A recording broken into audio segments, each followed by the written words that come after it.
21 de enero de 1924. La dacha de Gorki estaba envuelta en una capa de nieve tan espesa y silenciosa que parecía un sudario natural.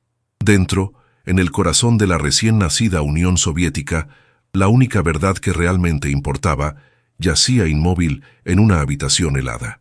Vladimir Ilich Ulyanov, conocido por el mundo como Lenin, había exhalado su último aliento, pero su fallecimiento, en lugar de traer paz al círculo interno bolchevique, desató una tempestad de cálculo político y pánico. La figura moribunda, que había sufrido una serie de devastadores derrames cerebrales, dejando su mente prisionera en un cuerpo paralizado, era un peligro constante, no por su capacidad de acción, sino por la latente amenaza de sus palabras no dichas y, crucialmente, de su testamento sellado. Iosif Vissarionovich Djugashvili, el discreto secretario general que había consolidado su poder mientras el líder se desvanecía, sabía que el Lenin vivo era un idealista peligroso. Pero el Lenin muerto era infinitamente más problemático. El cuerpo era ahora un relicario que contenía el pasado, y el pasado, si no se controlaba, era la bomba de relojería más potente contra cualquier aspirante a dictador. Stalin no necesitaba llorar, necesitaba actuar. Necesitaba momificar al profeta, tanto física como ideológicamente, antes de que el contenido explosivo de sus últimos deseos, la famosa Carta al Congreso, llegara a las manos equivocadas y revelara la opinión cáustica que Lenin tenía sobre su temperamento brutal e incontrolable. El miedo de Stalin a Lenin no era el miedo de un subordinado a su jefe, era el terror profundo de un usurpador hacia el arquitecto original, cuya obra estaba a punto de desfigurar. El sistema que Lenin había creado, el partido, el Politburó, la maquinaria de represión, se convertiría en la trituradora que devoraría a sus propios hijos, empezando por la memoria de su propio padre. La tarea de Stalin comenzó esa noche gélida, convertir a un hombre de carne y hueso, lleno de dudas y contradicciones, en una deidad infalible de mármol y propaganda, para luego usar esa deidad como arma contra todos los demás. La momificación de Lenin fue el primer gran borrado de la historia soviética. Para entender este descenso a la oscuridad, donde la lealtad se paga con la ejecución y el pasado se reescribe con una pluma ensangrentada, suscríbete a Caídos del Poder. Para comprender la magnitud de esta operación de ingeniería histórica y el miedo visceral que consumía a Stalin, debemos retroceder a la fragua donde se forjó su relación, una fragua tan ardiente como la propia revolución.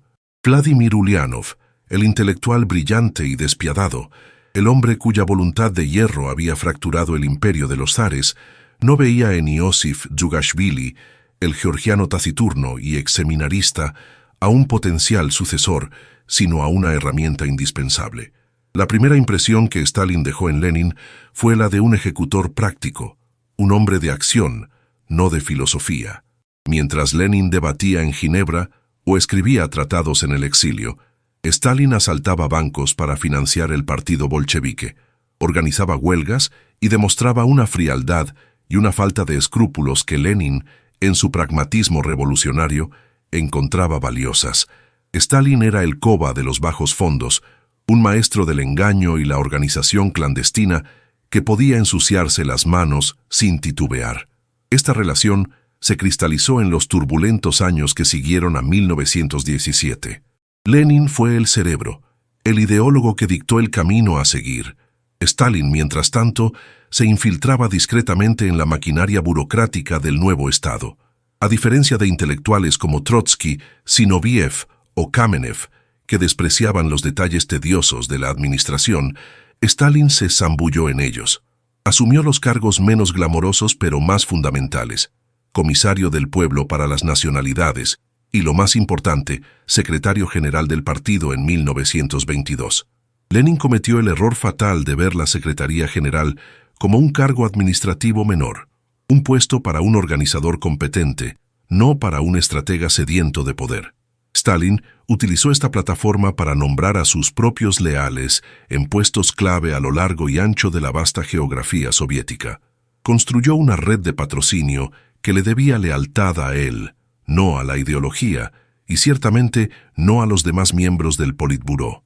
La ceguera de Lenin no fue total, pero sí tardía. A medida que su salud se deterioraba rápidamente, a partir de 1922, paralizado y con la mente luchando contra la afasia, observó con horror cómo el virus de la burocracia y la brutalidad que él mismo había liberado se concentraba en la figura de Stalin.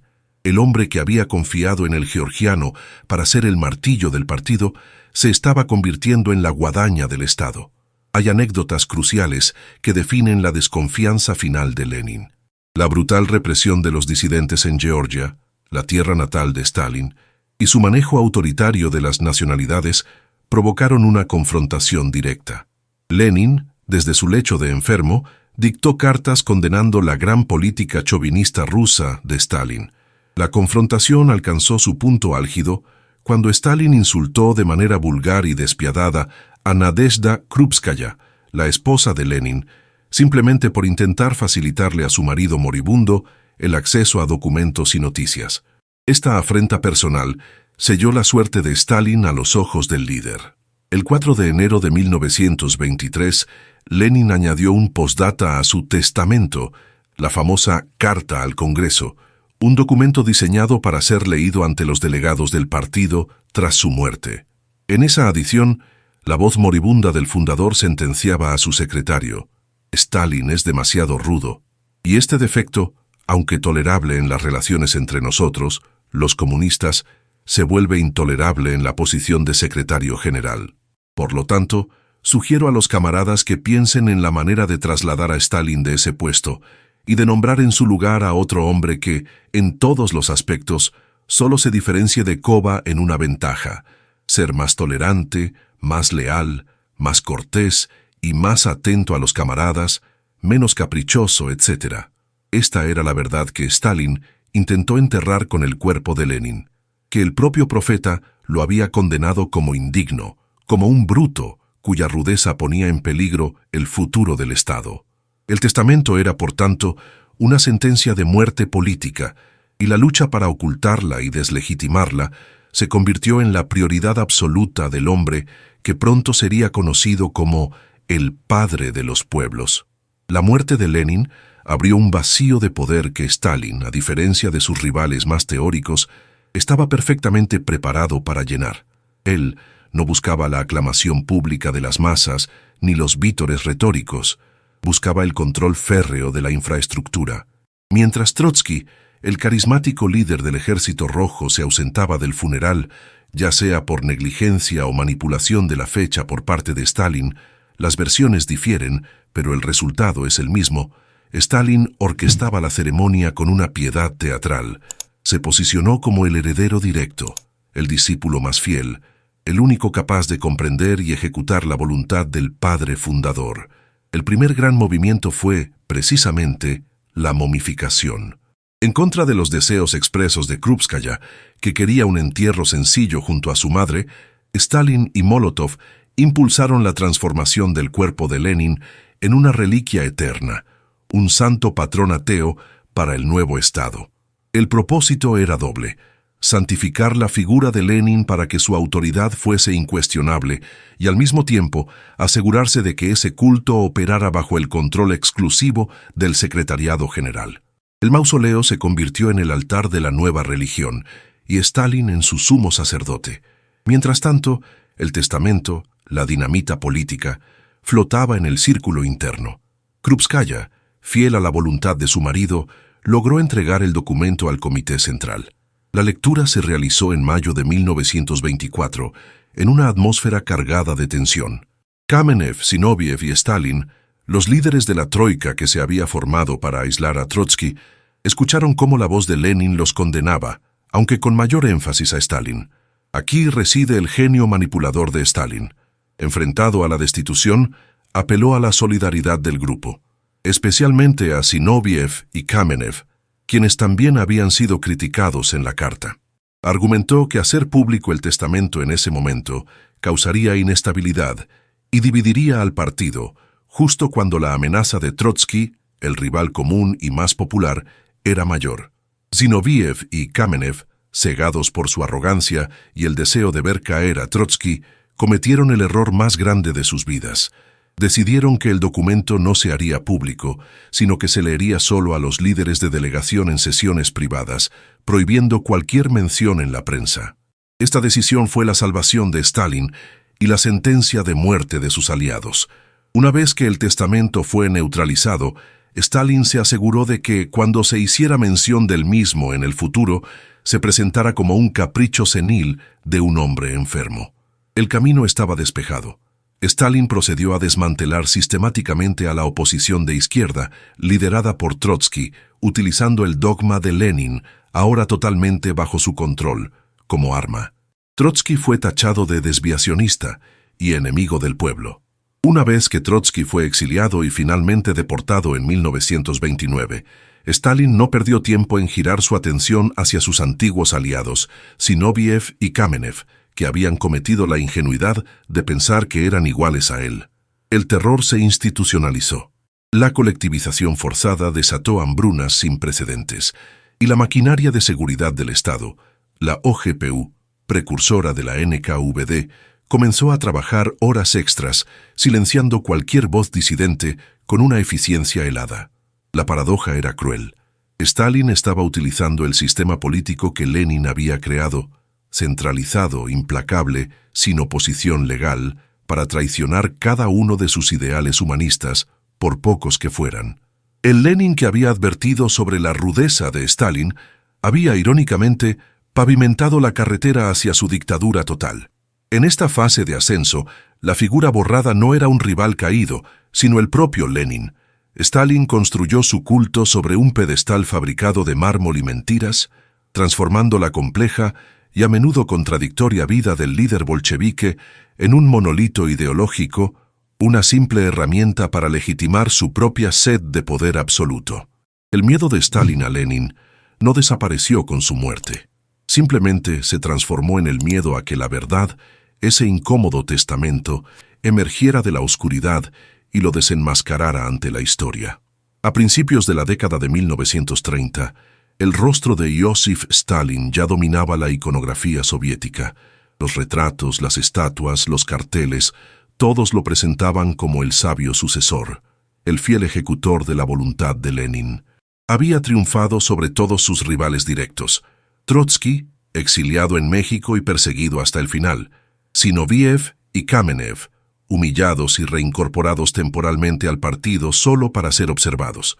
Sin embargo, la consolidación del poder total no trajo la paz a la mente de Stalin. Desató la paranoia en su forma más corrosiva.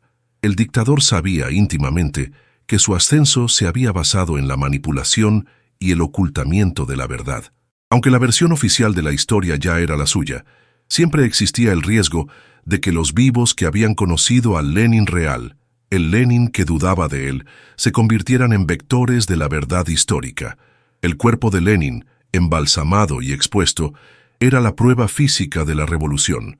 Pero los camaradas más viejos, aquellos que habían compartido trincheras y debates con Uliánov, eran la prueba viva de la traición de Stalin. El asesinato de Sergei Kirov en diciembre de 1934 fue el catalizador que liberó al demonio de las purgas. Kirov era un bolchevique popular, leal a Stalin, pero su creciente popularidad y su aparente renuencia a aplicar las políticas más brutales del secretariado le convirtieron a ojos de Stalin en un posible foco de oposición. Aunque las circunstancias del asesinato son turbias, y muchos historiadores sospechan la participación de la propia NKVD, Stalin lo utilizó inmediatamente como prueba de una conspiración terrorista trotskista sinovievista. Fue la coartada perfecta para liquidar a la vieja guardia. Stalin comenzó a reescribir no solo el presente, sino el pasado. La paranoia dictatorial exige la uniformidad de la memoria. Todos los que aparecían en fotografías junto a Lenin o en las actas del Politburó de los primeros días, aquellos que podían testificar sobre las verdaderas dinámicas de poder, o peor aún, que sabían dónde estaba enterrado el testamento, se convirtieron en blancos. La purga no era solo física, era fotográfica. Los álbumes de la revolución se convirtieron en un campo de batalla. Las imágenes eran meticulosamente retocadas. Figuras como Trotsky desaparecían de las fotos de la Plaza Roja. Zinoviev y Kamenev se esfumaban de las reuniones del Soviet de Petrogrado. Incluso los soldados de la escolta que alguna vez se mostraron como leales, si caían en desgracia eran borrados, dejando solo extrañas manchas blancas en el fondo o extremidades cortadas. El mensaje era claro: no solo morirás, nunca exististe. El pasado debe ser tan limpio y monocromo como el presente lo requiere. Este terror de borrar al otro era un reflejo del terror que Stalin sentía de ser borrado él mismo. Sabía que la legitimidad de su poder residía en una gran mentira, que él era la extensión natural de Lenin. Si esa mentira se derrumbaba, todo su edificio se desmoronaría. Por eso, la máquina de la NKVD no solo buscaba espías o traidores, buscaba historiadores, poetas y testigos que pudieran contradecir la narrativa oficial. La búsqueda de la limpieza ideológica se convirtió en una sed insaciable de sangre. La sombra de Lenin, el juicio contenido en aquella postdata, impulsaba la gran purga. No era solo control político, era la defensa psicológica contra la duda persistente, la duda de que, en el fondo, Stalin no era más que un usurpador rudo, tal como el profeta lo había advertido. La fase de la gran purga fue la encarnación más brutal del sistema que se tragaba a sus propios fundadores. La NKVD, bajo la dirección de Yagoda, y luego el aún más sanguinario Yezhov, perfeccionó la ingeniería del terror psicológico y físico. La caída de los viejos bolcheviques no fue un simple arresto, fue un descenso controlado y humillante a un infierno diseñado para despojar al individuo no solo de su vida, sino de su dignidad y de su verdad histórica. Tomemos como ejemplo la captura y destino final de Lev Kamenev y Grigori Zinoviev, los hombres que, por miedo o arrogancia, habían salvado a Stalin del exilio político en 1924. Su caída se precipitó inmediatamente después del asesinato de Kirov. Arrestados, liberados bajo promesa de lealtad y arrestados de nuevo en 1935, fueron sometidos a una presión insoportable. No se trataba de probar un crimen real, se trataba de forzar una confesión pública que legitimara la necesidad de la purga y destruyera cualquier credibilidad restante en la oposición. Lubyanka, la sede de la NKVD en Moscú, y Lefortovo se convirtieron en la trituradora.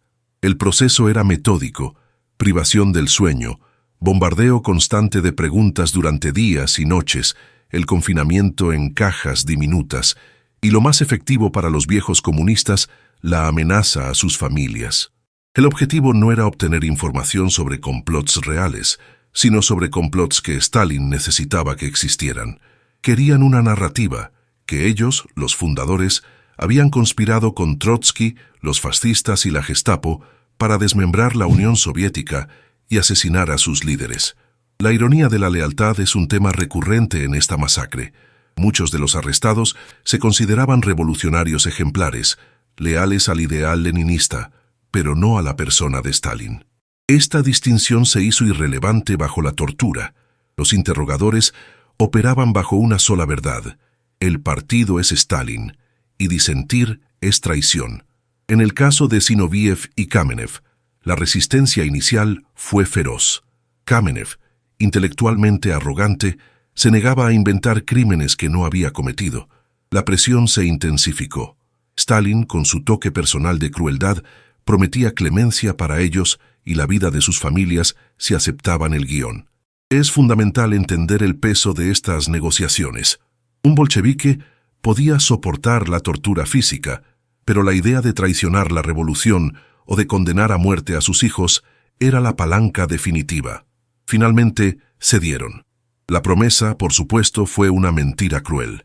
El escenario estaba listo para el primer gran juicio de Moscú en agosto de 1936, el infame juicio del centro terrorista trotskista zinovievista. Ver a estos hombres, alguna vez poderosos y cercanos a Lenin, de pie ante un tribunal, confesando crímenes fantásticos con voces vacilantes pero mecánicas, fue el triunfo definitivo de Stalin sobre la historia. Kamenev confesó haber tramado el asesinato de Kirov y otros líderes, todo bajo las directrices inexistentes de Trotsky. Este es el mecanismo de la dictadura. No solo se debe morir, sino que se debe morir ratificando la verdad del dictador. Si te encuentras reflexionando sobre la naturaleza humana y el punto de quiebre, sobre si habrías resistido el horror o si habrías traicionado a tu camarada para salvar a tu hijo, aunque esa salvación fuera una mentira, dímelo en los comentarios. El miedo a la Lubyanka era el miedo a la disolución de la identidad, el miedo a convertirse en la marioneta que ratifica su propia ejecución. Y esa era la única garantía que Stalin requería para dormir tranquilo, sabiendo que la verdad sobre el testamento de Lenin estaba a salvo, enterrada bajo las confesiones forzadas de sus mejores amigos. El juicio del centro terrorista trotskista Zinovievista, inaugurado en agosto de 1936, no fue un proceso legal, sino una pieza de teatro político cuidadosamente escenificada, cuyo director invisible era Iosif Stalin. Se celebró en la sala octogonal de la Casa de los Sindicatos, un entorno que contrastaba cruelmente con la miseria de Lubyanka, diseñado para impresionar a la prensa internacional y al pueblo soviético con la solemnidad del supuesto castigo a los traidores. El fiscal del Estado, Andrei Vyshinsky, un exmenchevique reconvertido en celoso servil de Stalin, dominó el escenario con una retórica inflamatoria. Vyshinsky no presentó pruebas materiales. No había cuerpos del delito, ni documentos incriminatorios más allá de las confesiones grabadas y firmadas bajo coacción. Su argumentación se basó enteramente en la lógica kafkiana. Los acusados eran culpables porque el partido, a través de Stalin, así lo había determinado. Su famoso grito, «disparar a estos perros rabiosos», resonó como el veredicto antes de que la propia defensa pudiera articular palabra. Kamenev y Zinoviev se presentaron ante el tribunal como espectros de sí mismos. Sus rostros, demacrados por la privación del sueño y el terror, reflejaban la lucha interna entre la dignidad revolucionaria y el pánico animal por la supervivencia de sus familias. Sus confesiones eran inverosímiles, llenas de detalles absurdos sobre reuniones secretas en hoteles y complots para asesinar a Stalin en cualquier momento que el partido ordenara, una contradicción inherente que solo podía ser aceptada bajo el totalitarismo. El papel de Zinoviev y Kamenev era especialmente crucial. Eran símbolos vivientes de la proximidad histórica con Lenin. Al confesar que habían sido traidores desde el principio, intentaron manchar no solo a Trotsky, sino a cualquier forma de disidencia dentro del partido. Su objetivo era, según el guión, demostrar que la pureza ideológica solo podía ser garantizada por Stalin. Kamenev, en su declaración final, trató desesperadamente de introducir una nota de lealtad, afirmando que había traicionado al pueblo y al partido, pero que sus últimos pensamientos estaban con la URSS y con Stalin, el único líder. Fue una súplica patética por la vida, vestida de sumisión. Stalin había prometido a Kamenev salvar a su familia si cumplía con el papel del villano en la farsa. Kamenev, creyendo en esta última mentira bolchevique, cumplió. Pero el juicio sirvió para un propósito mucho más oscuro que la simple eliminación de dos rivales. Fue un ensayo general para la eliminación masiva de cualquier vestigio de la era de Lenin. Si Zinoviev y Kamenev, los compañeros más cercanos al líder, podían ser desenmascarados como traidores fascistas, ¿quién no podría serlo? La sentencia fue predecible: muerte por fusilamiento. Lo que vino después del veredicto fue el colmo de la crueldad. Zinoviev, al ser arrastrado al sótano de la Lubyanka, perdió el control y gritó por Stalin, rogando por su vida. Kamenev, más estoico, simplemente intentó consolar a su camarada hasta el final. No hubo piedad. Las promesas de Stalin se evaporaron en el sonido seco de los disparos. La verdad histórica, el testamento de Lenin, fue enterrado un poco más profundamente esa noche, cubierto por el cieno de la mentira y la sangre de quienes habían conocido la verdad. Las ejecuciones de agosto de 1936 marcaron el punto de no retorno. La Casa de los Sindicatos se vació rápidamente después de que el veredicto de muerte fuera pronunciado contra Kamenev, Zinoviev y sus 14 coacusados. El traslado a la cámara de ejecución fue rápido y clandestino, un contraste brutal con la publicidad del juicio. La liturgia del terror soviético exigía que el castigo fuera inmediato para evitar cualquier arrepentimiento o retractación de la confesión. La escena final de Zinoviev es una de las más escalofriantes registradas por los historiadores que accedieron a los archivos desclasificados. Él, quien había sido el presidente del Comintern y una de las voces más estridentes del bolchevismo, se desmoronó completamente. Se cuenta que gritó y gimió, implorando desesperadamente a los guardias de la NKVD: «Escúchenme, camaradas. Tienen que llamar a Kova, tienen que llamar a Stalin, él nos prometió la vida». Sus gritos resonaron por los pasillos de Lubyanka, un testimonio final y patético de la fe ciega y mal colocada en el honor revolucionario de un tirano que no conocía tal concepto. Kamenev, por su parte, mantuvo una compostura que no le quedaba a Zinoviev. Intentó calmar a su viejo camarada, quizás buscando una mínima dignidad ante la muerte, aunque él mismo había sido engañado. Cuando los guardias se disponían a llevarse a Kamenev, él lanzó una última pregunta retórica a los verdugos, una pregunta que revelaba la última chispa de su mentalidad revolucionaria. ¿Cuál es el sentido de todo esto? ¿Por qué esta farsa? El sentido, por supuesto, no era justicia, sino la purificación total de la historia. La ejecución se llevó a cabo en los sótanos de la NKVD. Los procedimientos eran estandarizados y brutales. A los condenados se les vendaban los ojos, o simplemente se les ordenaba girarse hacia la pared. La muerte era rápida, un disparo en la nuca, un método diseñado para ser eficiente y despersonalizado. En el caso de Zinoviev, la historia apócrifa, pero ampliamente creída, cuenta que sus súplicas fueron tan histéricas que el verdugo tuvo que dispararle varias veces, o quizás tuvo que silenciarlo con una bayoneta, un final grotesco para un hombre que había ayudado a fundar el régimen. La ejecución no terminó con la vida de los hombres, se extendió a su memoria. Los cuerpos fueron inmediatamente incinerados en los hornos de Donskoy para que no quedara ni una tumba, ni un lugar de peregrinación, ni una reliquia. En el mundo soviético, sin tumba no hay recuerdo. Fueron convertidos en cenizas anónimas, su existencia borrada incluso del registro físico de la tierra rusa. En ese momento, Stalin no solo eliminó a los rivales, eliminó la posibilidad de que cualquier bolchevique de la vieja guardia pudiera resurgir y desafiar su versión de la historia. Cada gota de sangre derramada en ese sótano sirvió para consolidar la imagen de Stalin como el único sucesor legítimo de Lenin, el único hombre capaz de salvar a la URSS de la traición interna. El miedo que Lenin había infundido con su testamento se disipó finalmente en el humo de la incineración. Stalin era ahora el único dueño del legado bolchevique, un legado cimentado sobre el terror y la mentira. El fusilamiento de Zinoviev y Kamenev fue el preludio de un proceso de purificación total de la memoria histórica. Si los cuerpos habían sido reducidos a cenizas, la memoria debía ser pulverizada. Este fue el gran borrado, una operación de censura y reescritura que hoy define la perversidad de la propaganda stalinista. Los museos, las librerías y los archivos de la Unión Soviética se convirtieron en salas de operación donde cirujanos ideológicos extirpaban a los enemigos del pueblo. Las fotografías son el testimonio más impactante de esta era. Historiadores y archivistas recibieron órdenes directas de eliminar físicamente a los purgados de cualquier documento gráfico. Trotsky había sido el primero en desaparecer, pero a partir de 1936, el borrado se extendió a todos: Kamenev, Zinoviev, Bukharin, Rykov y cientos de otros.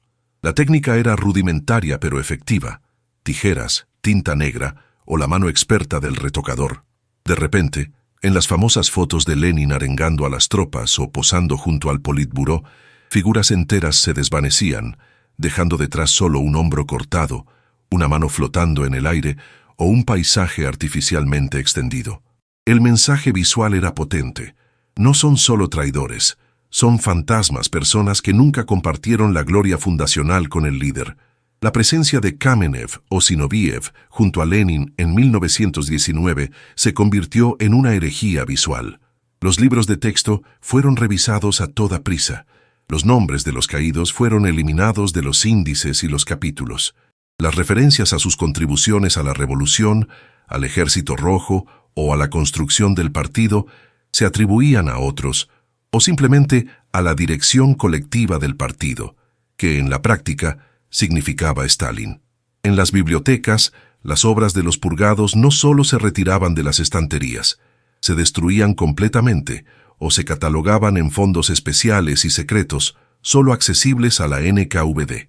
Poseer o citar un texto de Zinoviev o Kamenev se convertía en un delito capital. El terror se extendió a las familias, garantizando que el borrado fuera generacional. Las promesas de Stalin a Kamenev fueron, por supuesto, rotas. Su esposa, Olga Kameneva, fue fusilada en 1938. Sus hijos fueron enviados a campos de trabajo o ejecutados. El hijo mayor de Kamenev, Yuri, fue fusilado a los 17 años. La eliminación de la descendencia aseguraba que no hubiera nadie con el apellido del caído que pudiera reclamar su memoria, o peor aún, contar la verdad sobre la naturaleza del proceso. Era una declaración de que el castigo por la traición era total y final. La momificación de Lenin alcanzó su cenit en este periodo. Convertido en una figura de cera inmaculada, el líder se transformó en la excusa ideológica para el terror. Stalin se apropió de su voz y la manipuló para justificar cada purga, cada ejecución. El Lenin de mármol era ahora la antítesis del Lenin de la carta al Congreso, y solo aquellos que se atrevieran a desenterrar esa carta, a recordar las advertencias sobre la rudeza del georgiano, se enfrentarían a la trituradora. El borrado histórico no fue un accidente, fue el cimiento deliberado sobre el que se erigió la dictadura. Tras la muerte de Stalin en 1953, el monolito de terror comenzó a resquebrajarse. La figura de Lenin, sin embargo, siguió siendo el pilar intocable del Estado soviético, aunque la versión que se mantenía en el mausoleo era la que Stalin había diseñado, el santo patrón infalible y la justificación de la autocracia. El gran borrado había sido tan exhaustivo que las generaciones posteriores crecieron sin saber que hombres como Zinoviev o Kamenev habían sido figuras cruciales de la revolución. La rehabilitación de los caídos del poder fue un proceso lento y retorcido, dictado no por la justicia, sino por la conveniencia política. En 1956, Nikita Khrushchev, en su famoso discurso secreto ante el 20º Congreso del partido, denunció los crímenes de Stalin y el culto a la personalidad. Khrushchev necesitaba deslegitimar el terror de su predecesor para consolidar su propio poder, pero lo hizo con una hipocresía inherente. El sistema, el partido único y el monopolio del poder seguían intactos. Solo se culpaba a un hombre y a su temperamento rudo, una ironía histórica que reflejaba la propia advertencia de Lenin. En este discurso, Khrushchev hizo una referencia oblicua y cuidadosa al testamento de Lenin, confirmando que el fundador había advertido sobre Stalin. Sin embargo, Khrushchev no podía rehabilitar completamente a todos los viejos bolcheviques, especialmente a Trotsky, cuyo nombre seguía siendo anatema.